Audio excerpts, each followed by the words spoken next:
सीता माता द्वारा दिए गए इन श्रापों का प्रभाव आज भी इन चारों में देखा जा सकता है। ये थे सीता माता के श्राप। सीता माता के इन श्रापों की वजह से इन चारों के समाज आज भी श्रापित अवस्था से गुजर रहे हैं। आज भी ब्रह्मांड को कितना भी दान मिले, लेकिन उसके मन में दरिद्रता बनी रहती है। राजा दशरथ की मृत्यु के बाद भगवान राम अपने भ्राता लक्ष्मण के साथ पिंडदान की सामग्री लेने गए थे और पिंडदान का समय निकलता जा रहा था। तब माता सीता ने समय के महत्व को समझते हुए अपने ससुर राजा दशरथ का पिंडदान उसी समय पर राम लक्ष्मण की उपस्थिति के बिना किया। माता सीता ने अपने ससुर का पिंडदान पूरी विधि विधान के साथ किया था।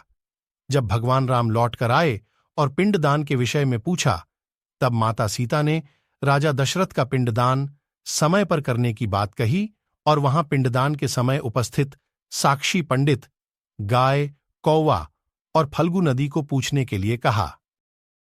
भगवान राम ने जब इन चारों से पिंडदान किए जाने की बात सच है या नहीं यह पूछा, तब चारों ने झूठ बोल दिया कि माता सीता ने कोई पिंडदान नहीं किया।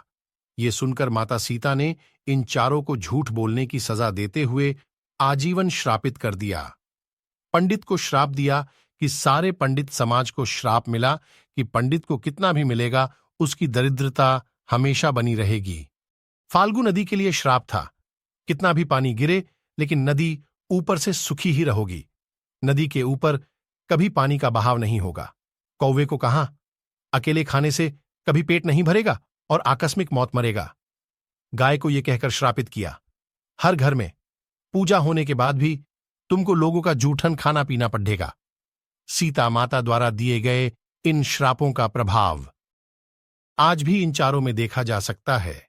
ये थे सीता माता के श्राप। सीता माता के इन श्रापों की वजह से इन चारों के समाज आज भी श्रापित अवस्था से गुजर रहे हैं। आज भी ब्रह्मांड को कितना भी दान मिले, लेकिन उसके मन में दरिद्रता बनी रहती है। गाय पूजनीय होकर भी हर घर का झूठा खाना खाती है। फाल्गु नदी हमेशा सूखी हुई रहती है और कौवा अपना पेट भरने के लिए झुंड में खाना खाता है और उसकी आकस्मिक मौत ही होती है।